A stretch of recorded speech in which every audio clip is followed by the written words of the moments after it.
राम राम भाई सारे ने। तो सब ने पता होगा किस मुद्दे पर बात कराएंगे। तो ज़्यादा टाइम नहीं लूँगा, कोशिश करूँगा कि कम समय में मैं अपनी बात पूरी रख सकूँ आपका आगे। पिछले 2-3 दिन तक सोशल मीडिया पर आप देख रहे होंगे कि वोमिट ऑन पेपर गाने की वो जिस एक लाइन थी तोड़ मरोड़ के आपके सामने पेश कराया जा रहा है। समझदार सूझवान पढ़े लिखे लोग, उनको पता है कि भाई सोसाइटी के किन इश्यूज़ पर हमने बात करी है लेकिन कुछ 1% लोग हैं जो उसको समझना ही नहीं चाहते भाई। अब पता नहीं, शायद उनकी रोजी रोटी ही इन सब ढकोसला तो चल दी हो, या फिर वो समाज में टिके ही आम जनता थी पागल बना के रहना चाहते हो। तो हमें तो नहीं समझ आया भाई। 2021 में शायद मैंने आखिरी गाना कराया था ट्रू इन्हीं सोसाइटी इश्यूज पे। आज 2025 आ गई, साल गुजर गए 4। इसीलिए मैं इन मुद्दों की नहीं छेड़ता भाई, क्योंकि जिस तरीके से हम अपनी बात रखांगे ना, ये समाज उसको एक्सेप्ट ही नहीं कर पाएगा।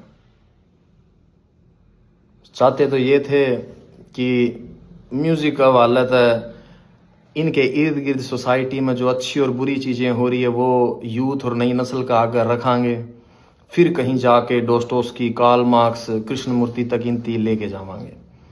लेकिन अब जो हालात देखने लगा, यहाँ कुछ भी नहीं बदलने वाला है भाई, कुछ भी नहीं बदलने वाला। बड़े जो अपने सीनियर हो गए, बुजुर्ग हो गए, जब वो पॉडकास्टा के अंदर बैठे हैं और जब उनसे कोई जर्नलिस्ट हो गया या कोई भी पॉडकास्ट वाला सवाल रखा है कहे कि भाई हरियाणवी म्यूजिक, हरियाणवी आर्टिस्टा के बारे में क्या कहना है, और जब वे अपना डायलॉग डिलीवर करें ना, क्या हो रहा है बोला, गन कल्चर को बढ़ावा दे रहे हैं, बदमाशी चल रही है। तो लगा था, रियलाइज होया करता कि यार नहीं, शायद साल में 1 या 2 गाने हमने अपने आवाम, अपने लोगों के, अपनी सोसाइटी के हित में जरूर देने चाहिए, ताकि ये अवेयर रहे, कल को अपने सवाल उठा सके, इनमें थोड़ा बहुत जिंदा रहे ज़मीर। लेकिन हमने लगे गया सबसे बड़ी गलत फहमी थी वो हमारी। यहाँ कुछ नहीं बदलने वाला। अगर देसी भाषा में मैं तो हमने समझाऊँ, मेरे गाँव का किस्सा है, ज़्यादा पुराना नहीं हुआ है।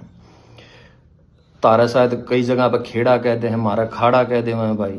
तो उस पर जो बाबा जी बैठा गए थे वो चोला छोड़ गए थे, वो गुजर गए थे। उनके बाद में किसी और को उस गद्दी पे बिठाया गया। थोड़ा सा वक्त गुजरा, गांव के सरकारी स्कूल में 5वीं 6ठी क्लास की लड़कियां थी, वो टीचर्स का आगे आके रोने लगी। अब एजुकेशन का रोल देखो कितना बड़ा है, पढ़े लिखे बच्चे भी समझदार किस तरीके तो हैं। तो जब उन टीचर्स थी बताया कि हम जब उड़े जावा है ना धोकमान या पूजा करने जावा, तो बोले वो हमने बिठा हुआ और हमारे गले गलत हरकत करे। अवेयरनेस, क्योंकि सेम टाइम पर पुलिस प्रशासन की ड्यूटी लगा रखी थी कि आपको गांव गांव जाना है और बच्चों को स्कूलों के अंदर good touch and bad touch के बारे में बताना है।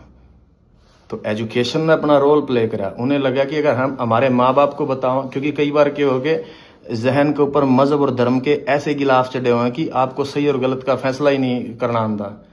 तो बच्चों को भी वही लगा कि हम घर पे बताने के बजाय हमने टीचर्स को बताएं। और वो जो डेली वेज में प्रशासन और पुलिस वाले आने लग रहे थे, तो उनकी वजह से उनका हौसला और डबल था कि वहाँ बताओगे तो शायद हमारी सुनवाई हो जाए। और गाँव के बुजुर्ग अच्छे थे, समझदार थे, तो जब प्रशासन, टीचर्स और सब ने मिलके उस चीज़ का पता कराया, तो यह हरकत मेरे गाँव में 10 से 12 बच्चियाँ गल होली थी, 10 से 12 लड़कियां गल है। तो जो लाइन मैंने लिखी ना, कूट दा, मेरे गांव के लोगों ने उसी तरीके तब प्रशासन का हवाला कराया था उसकी। तो जो कुछ मैंने देखा है भाई, वही लोगों के सामने रखा है मैंने। वो शायर लुधियानवी साहब का शेर है कि जो कुछ भी तजर्बा दो हवादस की शक्ल में मुझको मिला है, वही जमाने को वापस लौटा रहा हूं मैं। इसमें मैंने नया के ऐड ऑन कर दिया। मेरे गाँव से 3 गाँव छोड़ के है भाई, बेचारी का घरवाला एक्सीडेंट में मर गया, एक लौती बेटी थी, पूरी जिंदगी